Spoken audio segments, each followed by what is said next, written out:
Welcome, friends, to episode 12 of Up the Waterfall podcast with your hosts, Zanna and Scott Otis. Hello. That's us. Here, we are taking a journey up the waterfall to Disney Parks history, some facts thrown in, lots of nostalgia, and some present day twists. That's right. We're not all history all the time, but, you know, that's where we enjoy reminiscing. So. Yep.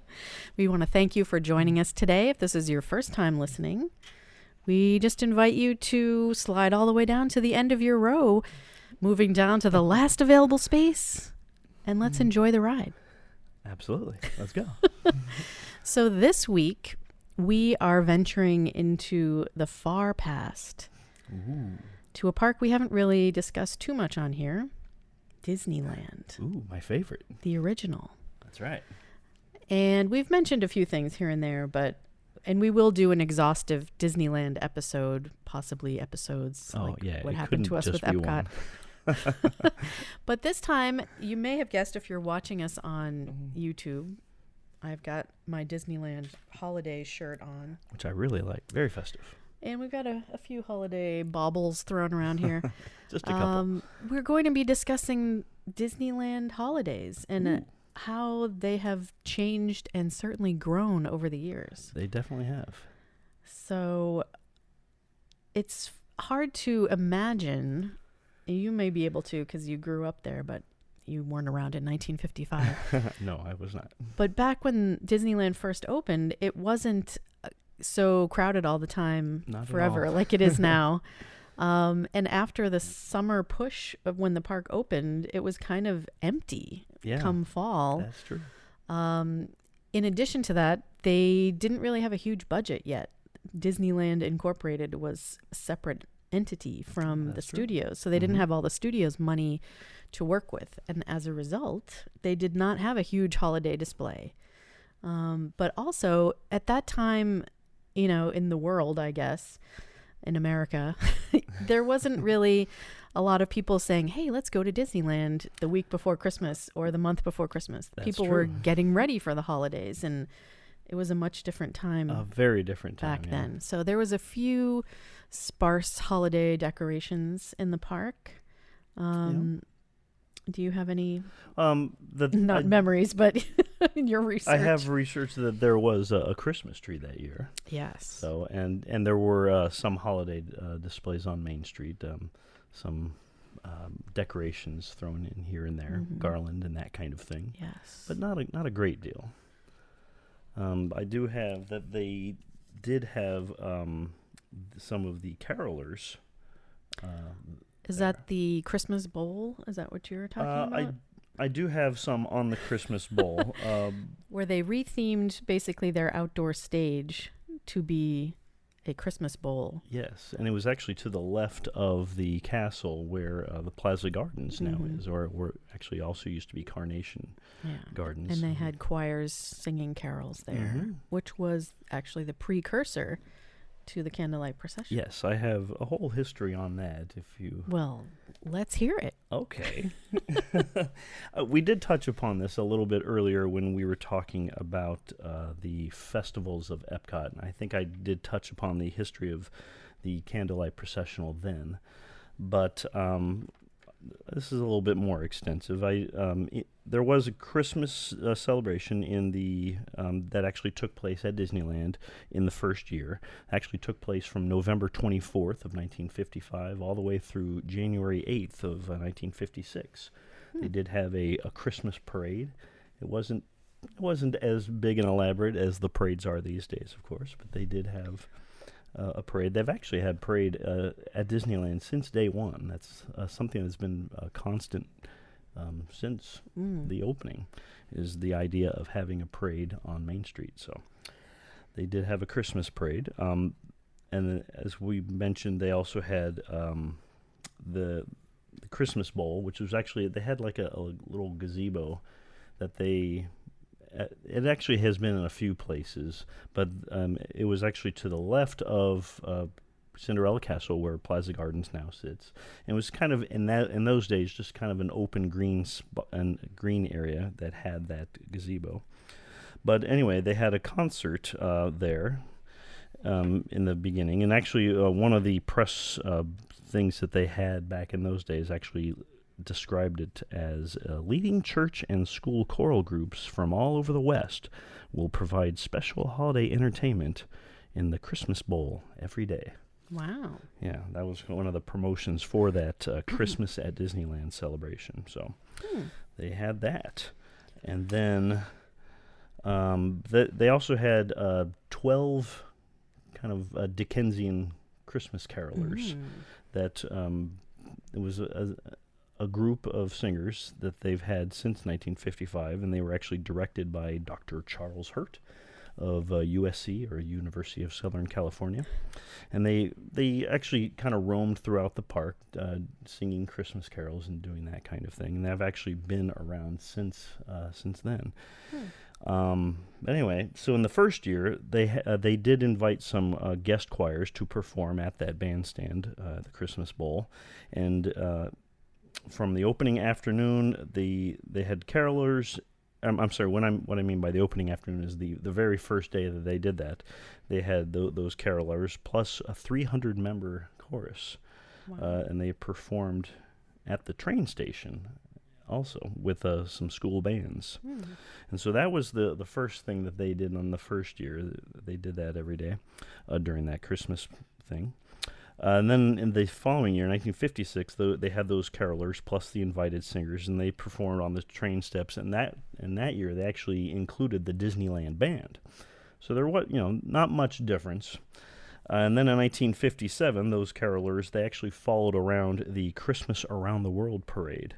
And they actually went from this, the carolers came out of this Sleeping Beauty Castle all the way to the plaza. And they kind of formed. They were supposed to form in a circle around the plaza, but there were so many guests that were there that they actually kind of had to just kind of go on the fly, and they didn't really get to form that circle. And they it was all very irregular that year, 1957, and then they performed right there. And so in 1958, they actually had probably the most formalized one, and actually this was the official beginning of the Candlelight Processional, where Dr. Hurt, he actually suggested that they include a mass choir, and that they went with that. And so that was the beginning of the Candlelight Processional. They had the singers, the Dickensian singers, plus 16 choirs that proceeded down Main Street, USA, to the plaza, and they did a full concert with the carolers. They were actually in the balcony of the castle. Oh wow! So if you can imagine being there in the hub, there's a mass choir around the plaza in the hub, and carolers up in the balcony. And that's where the tree was initially in the hub, not in Town Square. I actually don't think that it was the first year. I don't know if they moved it right after that, but yeah, I'm not sure because I did not get that in my notes, but it's possible. When you said first year, do you mean the first year of the Candlelight Processional, no, I mean or the first year of Disneyland? Okay, so yeah, at Christmas that would time. be 1955. So what I'm talking about is 58. So I imagine by this point it had moved to the town square. So anyway, so that was the official beginning of 1958 was the first one of those. And they actually had all kinds of celebrity performers where they added...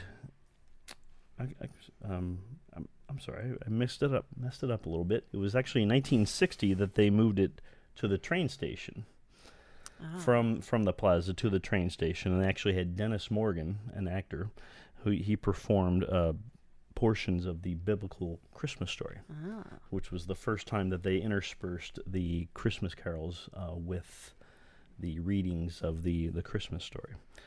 So that actually began that whole tradition, which has since included famous celebrities like John Wayne, Cary Grant, Charlton Heston, Henry Fonda, and Gregory Peck, some of the classic oldies. I can't imagine. That must have been crazy to see. And back then, I think they only did that just one time. Yeah. Yeah, it was just a single night's performance. Well, that's what, when I was, looking stuff up and things like that to prepare for this episode, because Disneyland history is not my strong suit. The Candlelight Processional there was always kind of like a hidden gem before social media became a thing. But even so, when you compare it to the one here at Disney World, which stretches all the way from the day after Thanksgiving all the way through December 30th with 3 shows every day. Yeah. I mean, you can imagine how many that is over, somewhere between 80 and 90 shows. At Disneyland, they only had 1. Yeah. And then they added a second show on the same night, and I think they've now do it like 2 nights. Wow. Hollywood can't be bothered. Well, it's definitely more of a nightmare.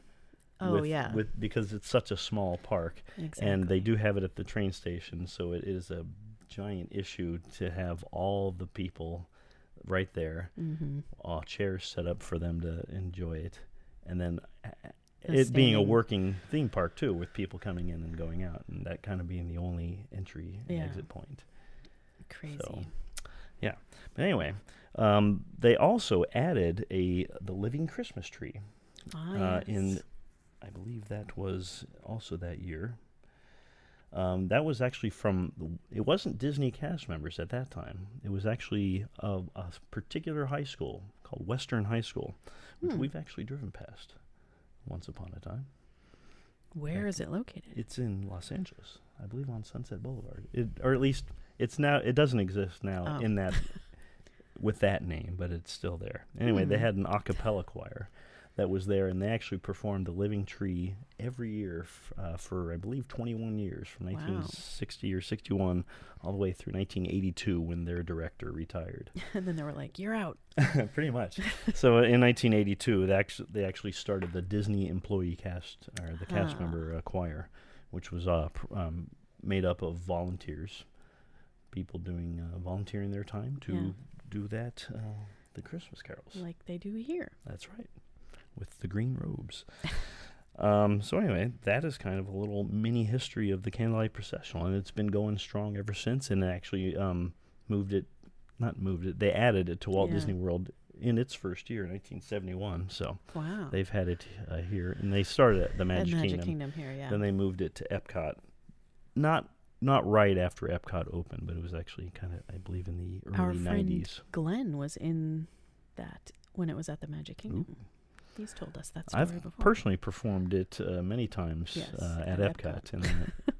In we the have a few late friends 90s and the early aughts. Yes. And I even got to be the top of the Christmas tree 2 times. Yeah, this the top. This is why I married him, folks. Little mini celebrity? No, not really.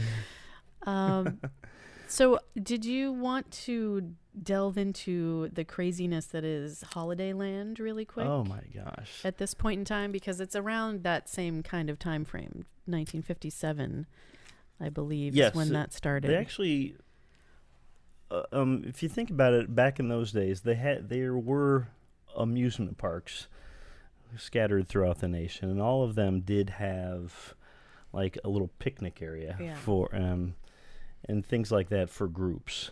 And so Disneyland actually initially thought, we should have this too. Mm-hmm. And it was a little wonky at first. They had initially planned it to be kind of behind Tomorrowland on that side, but it ended up being kind of where New Orleans Square is now, actually where the Haunted Mansion is now. Back then, that area just really didn't exist as part of the park. But the weird thing is that it was outside the gates of the park. Yeah. And you needed a separate... Well, you had to have a separate... Like it was a separate It was a separate ticket, but when you bought that ticket, it did not get you entry into Disneyland. It was a very odd thing. It was completely separate. They didn't even initially offer it as kind of like an add-on. It was almost like a sad thing, because you'd go there, you could hear the whistle of the train. You could actually see the train going by. You could hear the Mark Twain steamboat, but you couldn't get in. But they had beer out there. Yeah, they so did that have was a all big kinds draw of for activities. They families or actually had a something. baseball diamond. They had all kinds of outdoor activities. But because it's Southern California and you've got the hot sun, there was not a lot of shade. Yeah. It was pretty much and all... not a lot of restrooms either. Yeah, that's right. I've heard. There was a lot of pavement and a lot of... and some grass. But not much shade. There were just a few trees. And so they actually added the circus tent. Or I guess it wasn't really called a circus tent, but they had used it previously for the Mickey Mouse Club circus. Yeah, so it had started out as just kind of like those picnic tables situation and the baseball diamond and stuff, but then they added the whole circus to it, and the circus was Christmas themed, which is where the Holidayland name came from. Yeah, it did not last long, though. Very strange. And I guess very short-lived because they were kind of pitching it to businesses and things like companies to come and, use our recreation area to have your company out or whatever. But they were working during the week, so it was just like empty the whole time during weekdays, and then it would be full. Yeah, so anybody could essentially have rented it. Yeah, for birthdays and celebrations. And it actually could fit quite a few people, as many as several thousand. I can't remember the exact number. But it was a pretty big area. But as you said, it wasn't used or all the time. And then eventually they actually did finally create a second entrance into Disneyland from there, where people could have an add-on admission ticket to there. But I think they had said that they had a baseball diamond there, but they also had things like darts and like tug of war. That's and so weird to alcohol. imagine. They actually served alcohol there. There was like a bottomless beer mug promotion. Oh, seriously? Yeah. So then drunk guests would sometimes go into Disneyland, and that was not a good fit. No, it was not. At all. Oh, yeah. It says that it could fit 10,000 people in it. That's crazy. But I guess it didn't often do that, but I guess sometimes it did. Then when they decided they were doing Haunted Mansion, they needed that space, so they kind of just let it go. Yeah, they physically built the Haunted Mansion building in 1963, or the house itself, but the ride did not open until 1969. So there was a long time for that to kind of be in limbo. But I'm not sure when Holidayland closed. Do you have that? I guess in 1961 is when it served its final picnic lunch. This is information from the Disney History Institute, which we'll link in the show notes as well. That's right. And there's an interesting little blurb in there about how after that they kind of were throwing around the idea of World Holidayland in World Showcase in Epcot. Okay. And there's like a fun little concept art of that, which never happened. That's right. But that but that was the first time that there was a second entrance into Disneyland. And it was just weird. It really was. If you look up, I mean, we'll throw some photos in there, Christian will. It's just like playground equipment and a very strange circus tent. Very odd situation. Quite odd. But it was called Holidayland, so we're including it because we're covering everything. If we're doing that, then we should probably also mention that they've had holidays at Disneyland since the get-go, in what I already described, but every single day, in that the CK Holiday train was there. Okay. Kind of a stretch, because that was named after one of the Santa Fe Railroad executives. But his name was Holiday, so... Okay, well, happy holiday. Yes. But in addition to that, there actually was a time when they actually had Christmas and the holidays at Disneyland every day, starting in 1967. Do you know when that was? 67. I don't know. Interesting. Well, anyway, as you may recall, Disney did 4 fun attractions at the New York World's Fair in 1964 and 1965, and all of them moved out to Disneyland eventually.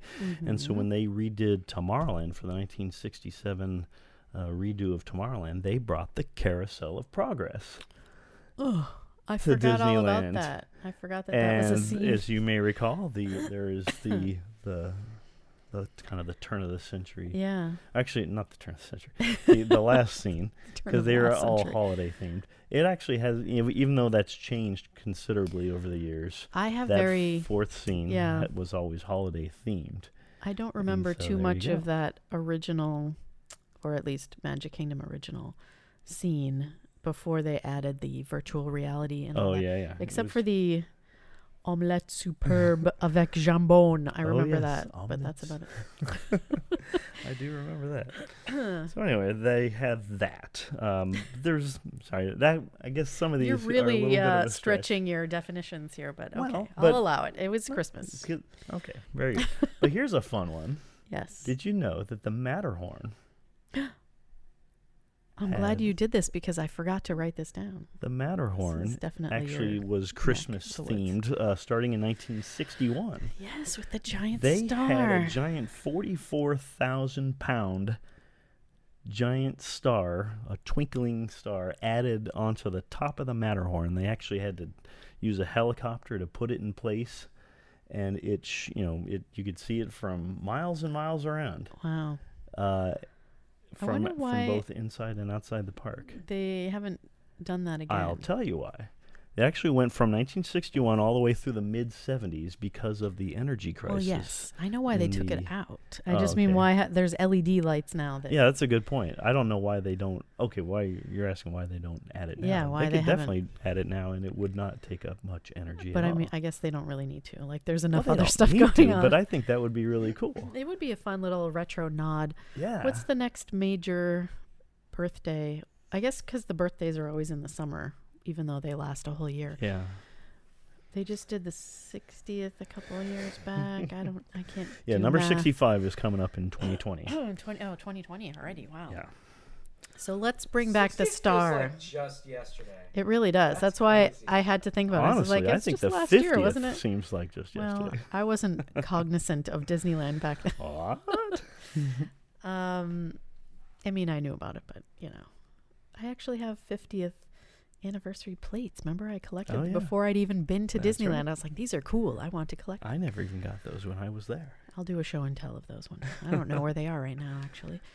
Anyway, so what else do you have besides the Matterhorn situation? Few things. They actually, as I mentioned, the tree, the Christmas tree that they've had in the town square area, they actually used to have a live one, fir tree. Actually, where they would go out. I forgot to look up because they used to go to the same area each year to find the tree. They probably even kind of groomed it from a young sapling. I'm kind of glad they don't do that anymore. Yeah, I mean, we need in some ways, I like that they, that it was authentic. Yeah. And real. But they used to get a live fir tree, and it was always around 60 feet high, with about 1,800 ornaments and so. But it was in the year 2008 when they actually then went to a faux tree. Really? That recent? Yeah. Wow. 2008. But there was actually one year when the day that they put it up and they were decorating it, this is when they had a live tree, they had finished decorating it, and they looked, and there was a fire on the top of the tree. And it ended up burning down the top 1/3 of the tree before they could finally put it out. And they had to scramble. That should have been the year that they were like, hey, maybe let's not do real trees. It might have been, because I actually don't have the year in which this happened. But they did manage to put up a replacement tree and get it fully decorated all before it opened the next day. That's Disneyland for you. It really is. It goes to show what kind of awesome people you have decorating the parks and doing that kind of thing. Yeah.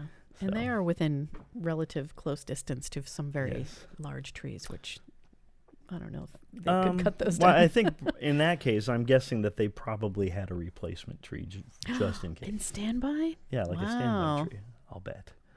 That's funny to think about. But if you think about it, in these days, they also have a tree at California Adventure, a nice big tree there. They have one in the lobby of the Grand Californian. And then trees kind of placed sporadically all throughout the rest of the place, including Cars Land. Yes. So. I left Cars Land off my list, but I figured you would have. We'll get to that. Okay. That's the best one. Is it? Well, let's jump to the year 2000. Ooh, okay. I will have things later for earlier. Oh, okay. Well, you can go ahead then. No, I don't want to hog all of the time. So we'll kind of. I'll tease you on that. I was going to jump into fireworks. Ooh. Because. Yeah, I've got nothing on fireworks. Believe it or not. Haha, that's no pun intended. Believe There's Magic in the Stars. There's Magic in the Stars. Premiered in the year 2000 for the 45th anniversary. Mm-hmm. And then it was really successful. So they were like, hey, let's make this a holiday edition. And that was the first holiday fireworks at Disneyland. That's right. Which is crazy to think about. I mean, I hope my facts are not incorrect, but I don't believe that they are incorrect, meaning I think that they are correct. It's just there's so much like holiday stuff is everywhere all the time. But it's hard to imagine a time where like, no, we don't. We're just regular fireworks is fine, you know. For the most part, regular fireworks are fine. But yeah, they've really gotten a knack of adding these awesome holiday kind of editions. So that was Believe in Holiday Magic, mm-hmm. and that's run every holiday season, except for 2005 and 2015 when they opted to continue performing Remember, Dreams Come True. My favorite fireworks show of all time. I think you're not alone in that opinion. A good one. But it's not holiday themed, but it's a really good one. Yeah, so I guess they just do the same ones. Like we used to have holiday wishes. Okay. And that was the only thing we had. But that was really only during parties too. So like here is like a whole different ball game with it really is you have to pay to enjoy Christmas. No, I'm just kidding. But they also did in 1997. Ooh. Let me look at this. I'm going back in time now.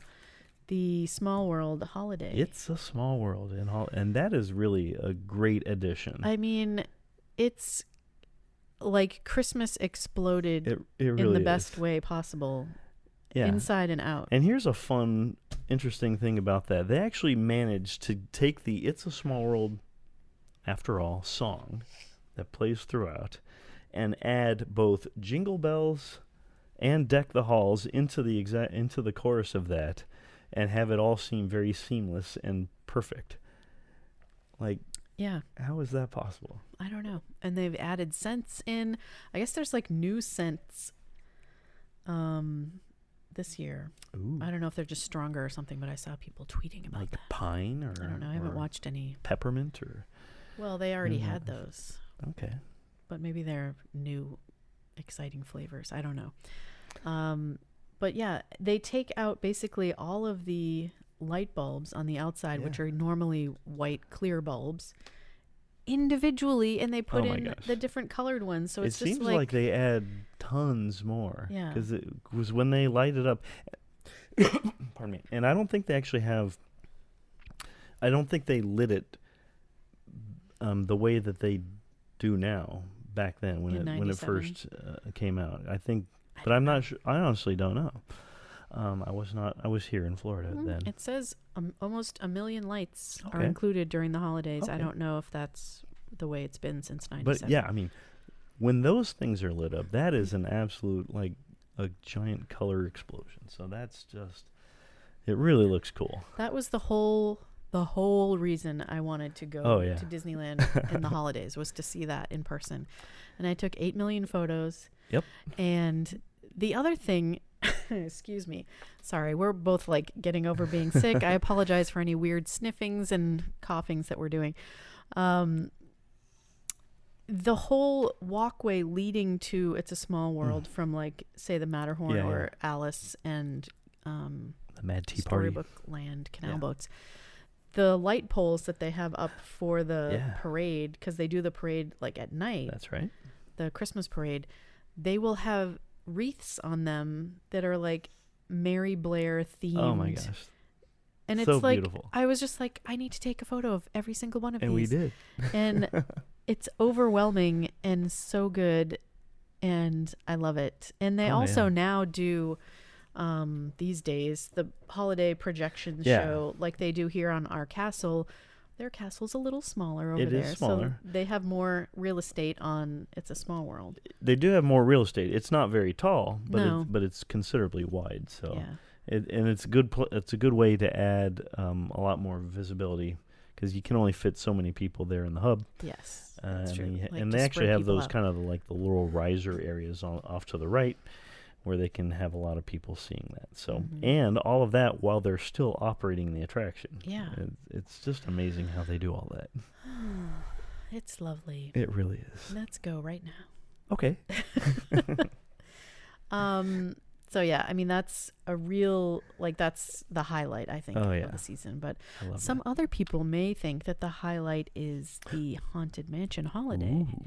And other people do not agree with that. Yeah, it's kind of a love-hate situation with that. I know a lot of people don't like it because there is that interim time where it takes, to actually put it up and then take it down.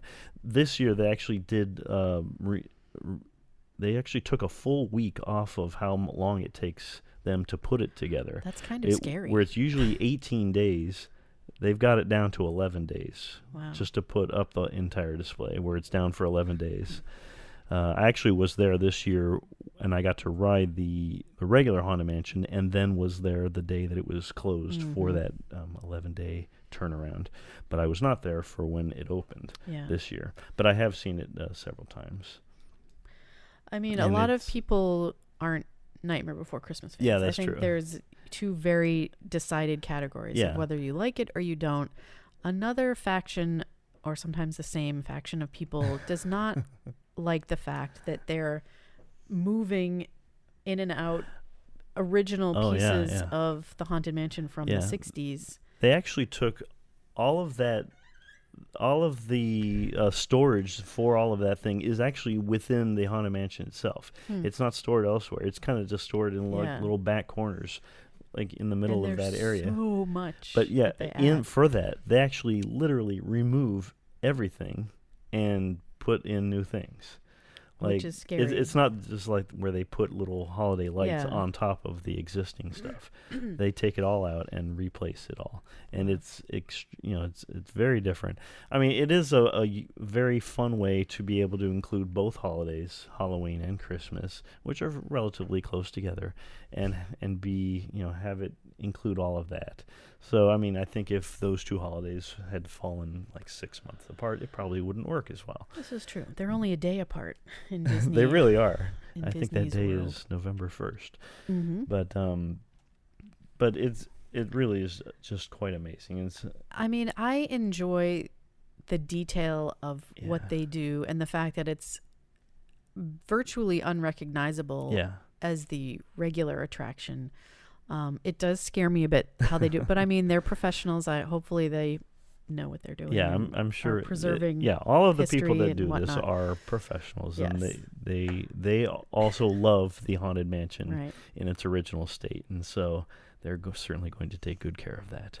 And I think for people that don't like Nightmare Before Christmas, it's kind of that 3 months of time where they feel like they can't ride the ride. So you'll have to let us know if you're a fan or not. Yeah. Well, one of the unique things about that is they do the one thing that changes every year is the giant, gingerbread house that they have on the banquet table in the ballroom scene, which they do all kinds of elaborate things to change that each year. Yes, a different theme. Yeah, sometimes of it's actually like a live thing that kind of, I think they did that this year, where it kind of opens up and that's crazy. And it's like a mouth. But And they've done it different smells things. like gingerbread, which the first time I went, I thought it was just really the gingerbread house, but it's, they pipe it in. I'm pretty sure it's the gingerbread house. Well, okay, maybe not. But I like how they, they take out the little grave digger guy and his dog, and they put in Jack Skellington and Zero, and they have those giant angels in the graveyard area. Yeah, and there's crazy. And even the queue, which normally there is no backdrop to where you Right. load, but there's a ginormous backdrop that's fluid and has all kinds of movements and things, With and Oogie Boogie. with tons of characters right there when you load the attraction, and it's just amazing how huge that is. Yeah. And then just even if you were to go back, like what they do in the stretch room, Yes. it's all very creative, where they have a whole poem that's read. Mhm. Yeah, I mean, I used to listen to it on, official soundtrack things Yes. before ever going there. So it was crazy to me to think that this was actually like a whole different. And then also where Leota is, to have that, there's a whole different thing in that room, to the seance room. Yeah. So very cool. So what year did that start? That was 2001, you said? Oh my goodness! Actually, I have yes, to that scroll was up here. 2001. Yes. Do you know what started even before that in 1984? No. That's where in Bear Country, or Critter Country, Oh, that's right. This they was in your changed section. out the Country Bear Jamboree, and they added the Country Bear Christmas Hoedown. Aw, do they still do that now? They do in Tokyo. Just kidding. It's Yeah. Winnie the Pooh now. Well, yeah, they actually, it went from 1984 all the way through the 2000 season, and then they closed that area, I believe, in about September of 2001 or so, to create the Winnie the Pooh attraction. Very odd choice. Yeah, well, it's Critter Country, so Winnie the Pooh and his friends are all critters, But right?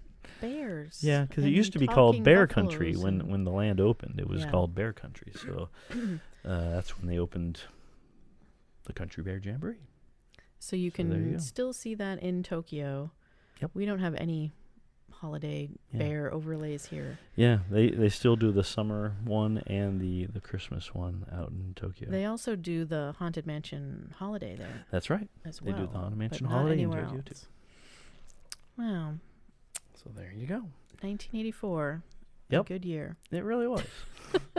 But there's another one. And I think you probably have the dates for this. The Jingle Cruise. Jingle Cruise. Yes, I do. That's That started in 2013, which is A the little first bit more recent. year that we went That's to Disneyland during the holidays Oh, for my birthday. oh, It was a fun time. yay! I did not enjoy the Jingle Cruise when I first went on it. I was like, I how dare remember they? when they first did it. It was very extreme. yeah. Like they took each of the things where they're like where the animals there had gotten a hold of some of the Christmas cargo, presents and stuff. and it exploded, and I think they went a little overboard with each of the displays. I fully admit that I'm being hypocritical because I enjoy the Haunted Mansion overlay, but when I saw that, I was like, how dare they ruin Mark Davis's original Yeah. jokes, and they're being irreverent. But I got over it. It has improved. They stopped doing it actually in Disneyland in 2017 after 4 years of doing it. I guess Oh, they were wow. just like, we've had enough. They But still they do still that do it here at in the Magic Disney Kingdom, World. and I do feel like it has improved over time. Yes. They've honed the jokes down a little, and they're better, and the little additional accessories Mhm. are fun. But yeah, I don't think it's coming back there, so that's a Hmm. thing of the past as well, just like the Country Bears. But what is still going on, and this Ooh. started way back in the 70s, The not an 70s? attraction as far as a ride, but the candy cane situation, Oh my gosh! which, similar to the Candlelight Processional, was just kind of like a local only, hidden gem of an experience where they, at the confectionery, hand make these. They're giant. They're They must be like 2 feet they're long super thick. candy canes. And lots of people line up to watch yeah. them being made. Well, they line up to get them too. Oh, Like yeah, right and when then, the of park course, to get opens, them. and they stand there for an hour. Me personally, I'm just not a candy cane guy, No. so I would have. It's fun no to interest. watch, on social media, Yeah. people doing that every year and whatnot. I don't personally get it, but I guess. Yeah. I mean, for some people, it genuinely is a tradition that they've done since the 70s for their families. It's not a tradition, if you ask me. But that's just me. I don't like that. I don't really like the taste of mint so much. So I wonder if people actually eat them. Like, they're so huge. I feel like they would just display them and then. I guess. I don't know. It would take probably a very, very, very long time. Only gets one, and then they all they slice it up. Yeah. I think it would be fun to see them being made and how they put the stripes in there and all that. Yeah, we've never been there when it's actually happening. Maybe we have, and we just haven't. Chaotic. We were probably just thinking they were in line for, I don't know, Starbucks. So yeah, if you've ever waited in line to get a candy cane or have had one before, someone maybe has bought it for you, let us know. Yeah. I would like to hear some first-hand candy cane accounts. Like, is it hugely heavy? I don't know. It must be heavy. I think I read something, it was like 5 ounces, which doesn't sound that. Oh, wait, I might have like 5 pounds, right? 30 minutes of prep time. 30 minutes of prep time. 15 pounds of melted sugar. Oh my gosh. And then they add green and red stripes. Each section of rope is rolled, cut, and weighed before going to the third candy maker, who uses a wooden form to perfectly shape the candy cane into the classic hook. They don't say how much they weigh. I did once watch a video about how they make it, and they've got like one there's like thing an official Disney where they actually take where they kind of create the bend, and that's always fun to see. I mean, I grew up going up to Maine, and there was Goldenrod Kisses, which we went to in 2017. That was fun to watch. Yeah, and it's similar because they have like these long ropes of saltwater taffy that they're then cutting into little bits and wrapping up before your eyes. So it's similar to that. I've always found that interesting. So I can see the appeal behind wanting to do that and wanting to say, I got a Disneyland candy cane. I only waited 3 hours in line to get it. Yikes. But yeah, that's all I have for Disneyland Park. Do you have anything else before we go across the Esplanade? I have a couple of things. A little bit from earlier. I was going to talk about a little bit about the parades that they have there. Oh, right. They have mentioned parades, yes. I was going to say that in 1963, they actually had a thing called the Parade of Toys, which was a daily feature of Christmas week. But if you think about it, 2 years before, in 1961, that was the year that the movie Babes in Toyland was released in theaters. And there, that's not a very popular movie, but there was a very famous thing that happened in that movie that was a big part of Disney Christmas parades up until this date, and that is, of course, the toy soldiers. Soldiers, yes. Which, they were prominently featured from that movie, and then they actually, in that year, 1961, were added to the parade. And they've been a feature of the Disney Christmas parades since then. And just when we were at sorry to interject, the Animal Kingdom holiday celebration, which is new this year, and they have the roaming violinist out. Oh, yeah. One of the things that he was playing was the Babes in Toyland song. And I was like, that's random, but I guess, it has sort of become a Christmas song because of toys in general. And it's in the Disneyland and Disney World Christmas parades. We'll link to that video from Animal Kingdom if you haven't seen it yet. Oh my gosh, that's amazing. Our little silly vlog. But anyway, they actually, if you go a little bit farther back, in 1957 all the way through 1964, they had the Christmas in Many Lands parade. Ooh. And then they changed the name of it to Fantasy on Parade, starting in 1965. That went all the way through 1976. And so that's the parade then, I think, that you can see Disney Plus came out earlier this week. That's right. You should talk about that just a little bit. Well, I was going to say the Disneyland Around the Seasons special, which is one of the Wonderful World of Color episodes that they just threw on there. I hope that it's, first of many. Yeah, they really need to add a lot more of the Walt Disney Presents and then the Wonderful World of Color shows.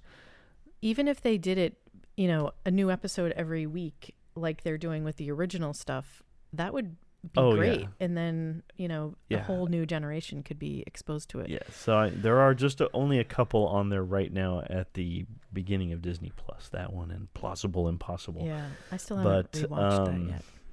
Yeah, they really need. But I'm glad that they added that one. Yes. The season. Around the seasons, it ends at Christmas time and shows that whole parade, which is kind of crazy. Yeah, the parades in the old days were definitely the world's largest caterpillar, and butterflies come out of the caterpillar and then go back into the caterpillar. That's and strange. There's the precursor to Clara Cluck, is that her name? That's right. The chicken that is in, famously now in the Boo to You parade. She's the star of that, besides the Gravediggers, I think. There's the first version of her where she's a full walking character. Yeah, I mean, because she's been introduced in the cartoons since the 30s, but in parade, walk around parade character form. And then she has a rooster friend with her who is smoking a cigar. And then several eggs come out from a wagon of hay, and they start dancing around, and everyone's just dancing. Crazy. Oh my gosh, I haven't. I guess Santa comes out at the end. It is Christmas themed. I actually haven't had. I've seen this before, but I haven't seen it since it's been come out on Disney Plus, and I need to. But all of you need to make sure to check that out. Yes.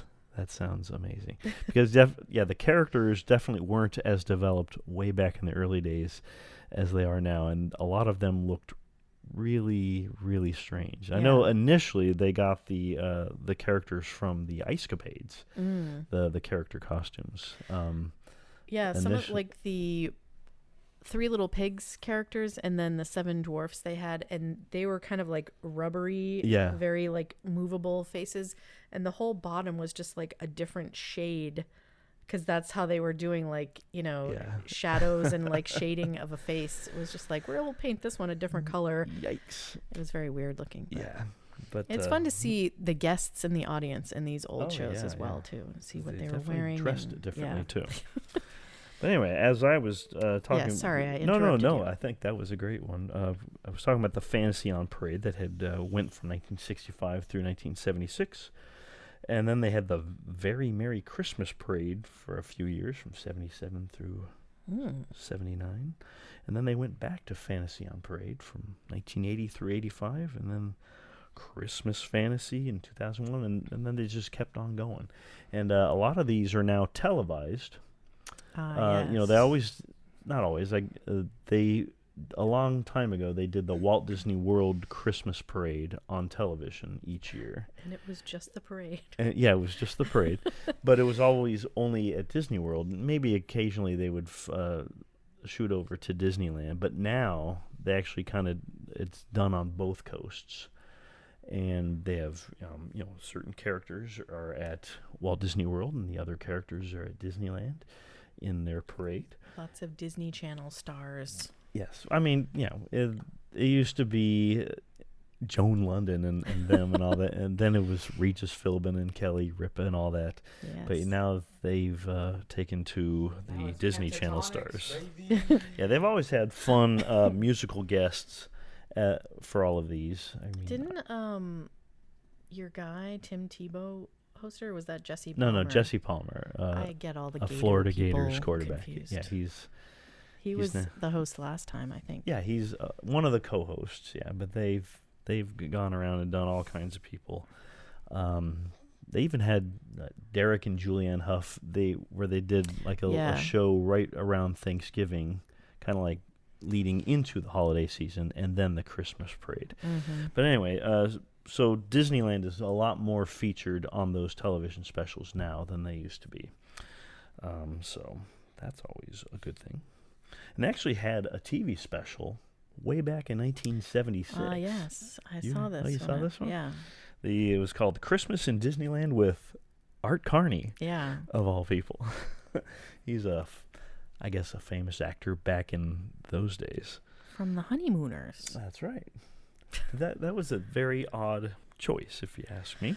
Did he do anything else for Disney other than that? Not I mean, it's kind of such a weird time, and I know he did a movie. I can't remember the name of it. Okay. I have to go back and people can look him up on IMDb or something. But it was just an odd time from the time Disneyland opened through really like the 80s for who Yes. was associated with, doing Disney specials or something like that. It was just like a very random Hollywood kind of, that kind of stuff fascinates me.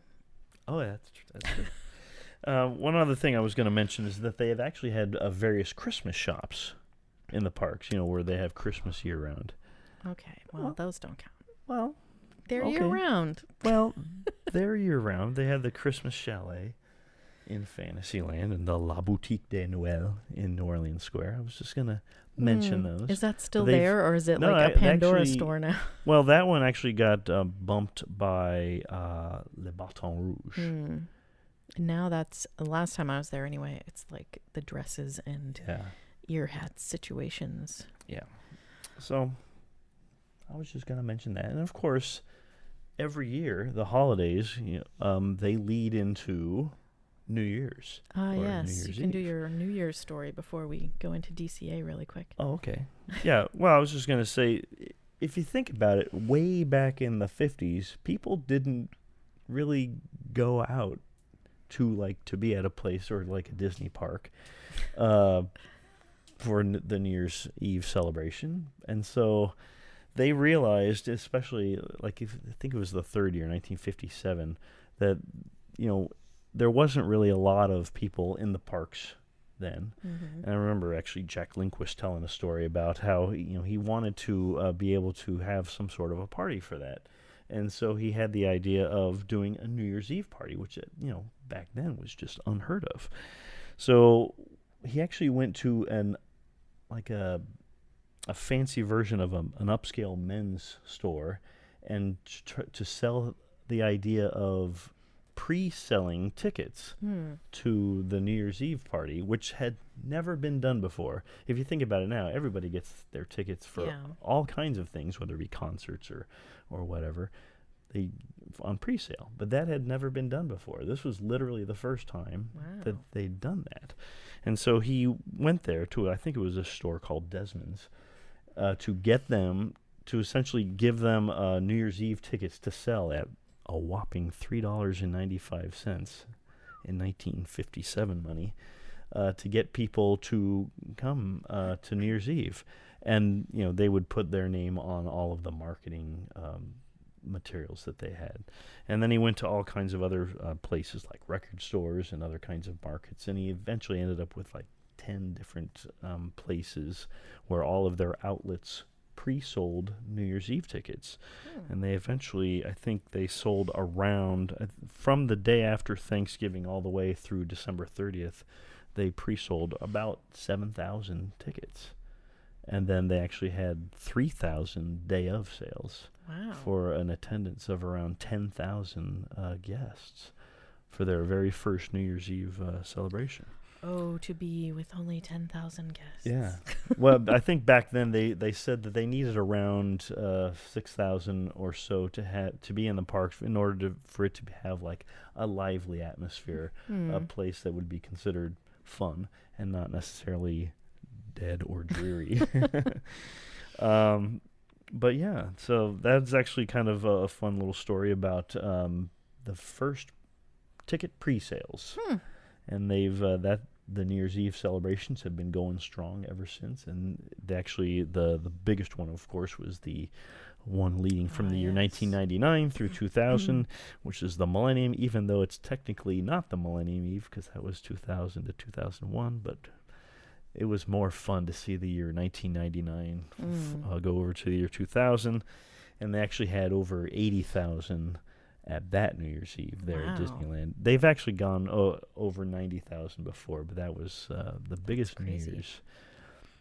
I was at home with a tiny baby. Yeah, and then they often have the bands from the teams that were participating in the New Year's Day Rose Bowl, which is in nearby Pasadena. They often come and perform at the parks or be in the parades also. So that's my last note on that.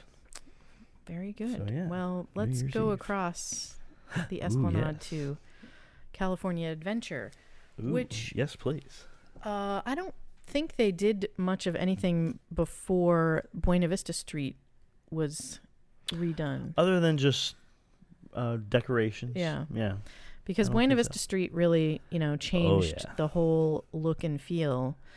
And that was a good time. It's really fun, vintage Christmassy feel. And they have the bell ringers and the... Oh, my gosh.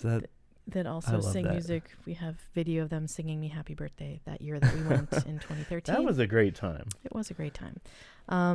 At that time, they also had a fun vintage Santa at the end of that. Oh, yeah. Like Elias and Company is, I think, the store.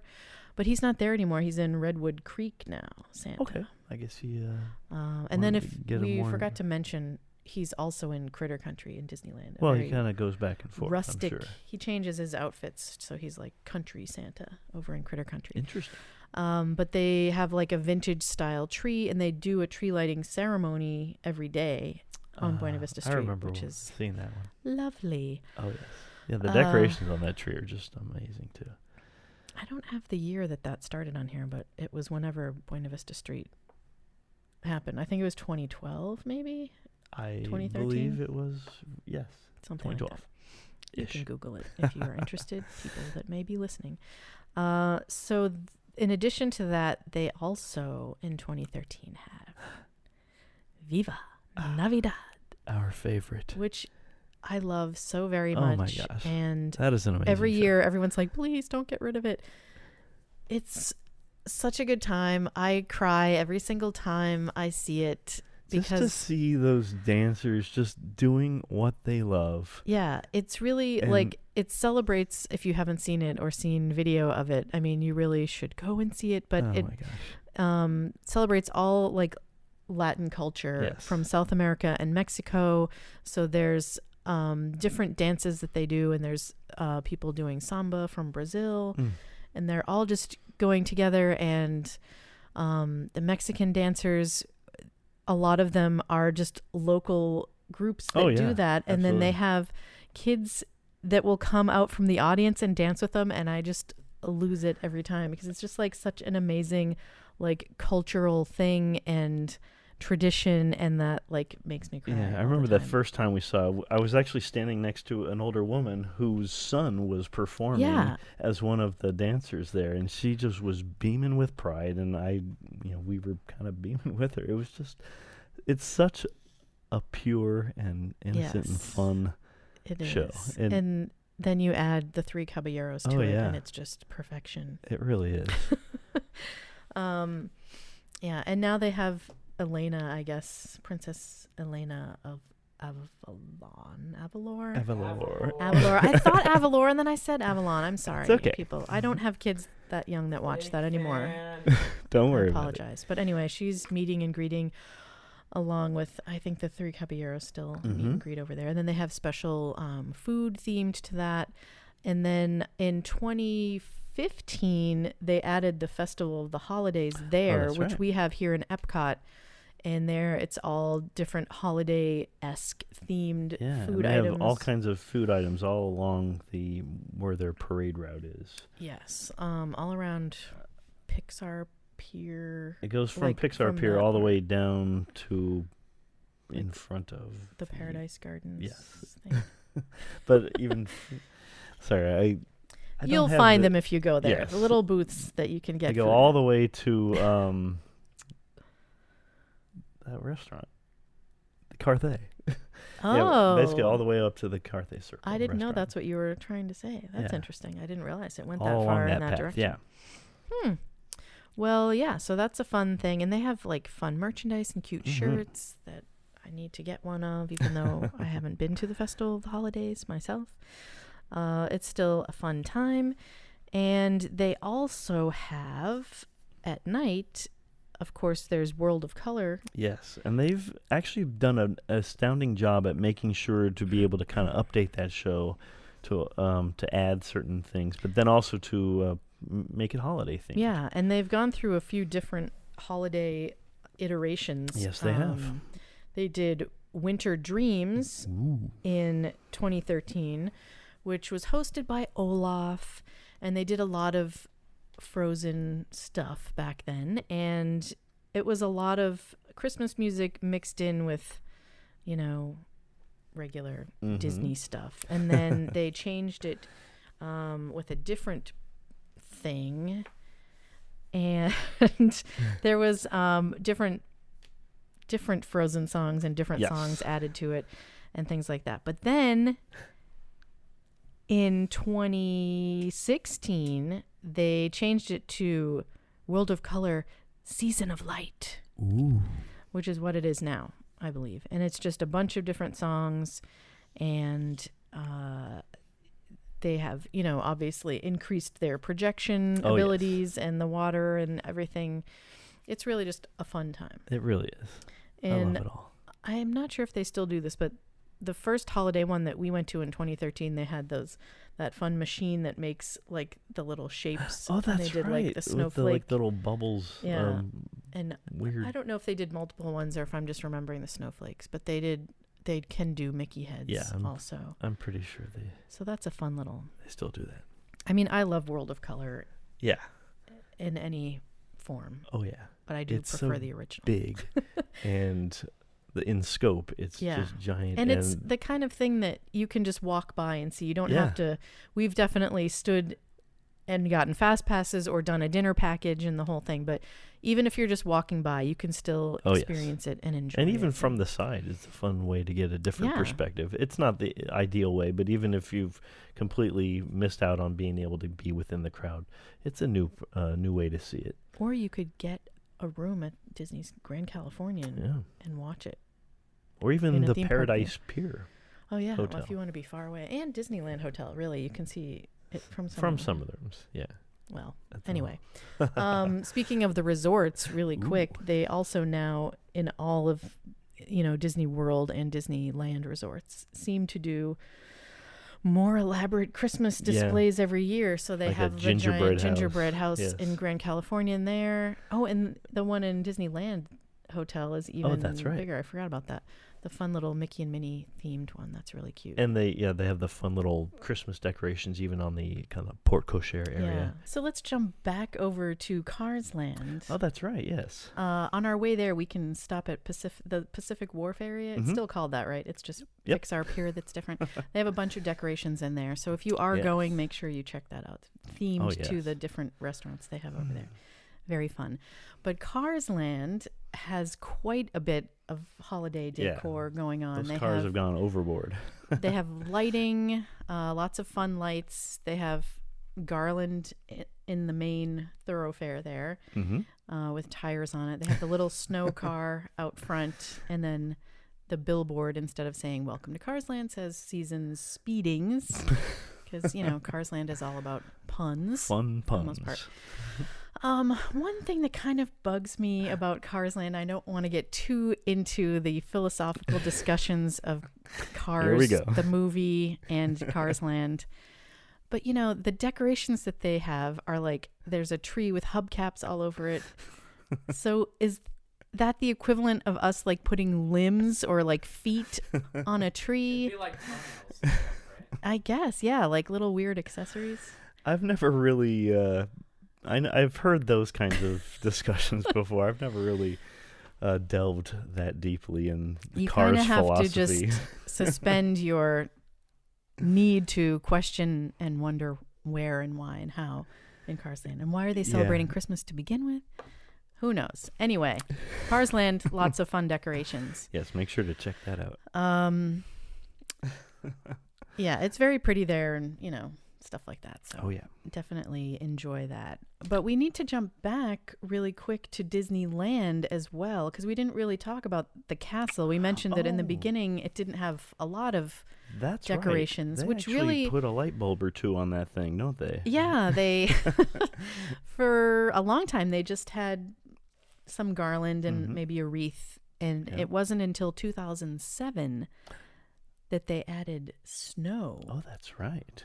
And I remember, because in that time frame, I still wasn't too aware of Disneyland because I never thought I would ever go there. But I remember seeing pictures of the snow on the castle and thinking like, oh my gosh, that's so cool. It snowed in California. Because I was an idiot and didn't know that it wasn't real. And people have definitely been fooled by it, I think. It does snow in California, just not that Southern low California. in elevation. Yeah, I'm sure. I mean, they have mountains there, but that's not the mountains. Correct. I mean, there's the It's Matterhorn usually next door. as warm there as it is here sometimes. Yeah, during the summer. often warmer. But anyway, it's very pretty. It looks, like real snow on there. And they recently, this past summer, redid all of the turrets That's right. on the castle and repainted it. And some people That's a nice. didn't like it. Some people I did do like it. It's I've like seen a it. darker blue now. I like it, and the pinks are pinkier. And so as a result, they had to redo because there are little caps that they put on the turrets. It's not like they just wrap it with snow. Oh, I thought it was actually they brought in a snow cloud and had it. Right. Okay. So yeah, this year is the first year with those new turrets in the new color. The snow is very blue looking this year. Is the snow blue, or is it just kind of reflecting off of the blue? The edges are very blue if you look at photos, but we'd have to see it in person. It's good enough for me. And then they have the icicles hanging off the curlicues, and they do similar icicle lights to what they do here in Walt Disney World. Yeah, where they have the show, I believe, there, and then also at the It's a Small World, right? Yes, and I think unlike here, where it only snows during the party, there they do like a castle lighting, and it'll snow in little periodic increments. So that's always fun. Yeah, it is fun. And then really quick, I forgot to mention the decorations in New Orleans Square. Those are some of my favorite ones. That's right. Where they have it's Mardi Gras themed, and they have really fun looking snowman in the shape of a moon in the tree, and there's giant beads. I'd completely forgotten about those. I know. It's very, very pretty there. I always take lots of fun photos when we are there that time of year. So very fun. I mean, that really, I think, wraps up our holiday coverage of Disneyland. It's definitely more, I think, homogenized as are all things Disney parks. They really try to make people want to go to both and not just keep it. Disneyland for a long time used to be just, locals. And if you were in the area, that side of the world, you would go. It's still very much his locals park, but a lot of people have now discovered it and realized. The last 10 years or so, they've really amped up the marketing and hey, you should go here too. And that has people definitely have realized increased that it's not, and whatnot. Don't just pick the one that's closest to you. There's good parts about both Walt Disney World and Disneyland, and especially Disneyland. Right. So I think, holidays specifically are a great time to visit, but it is going to be crowded. Yes. And there's going to be a lot to see and discover. But that's the good thing and about take it all. Photos of. Yes.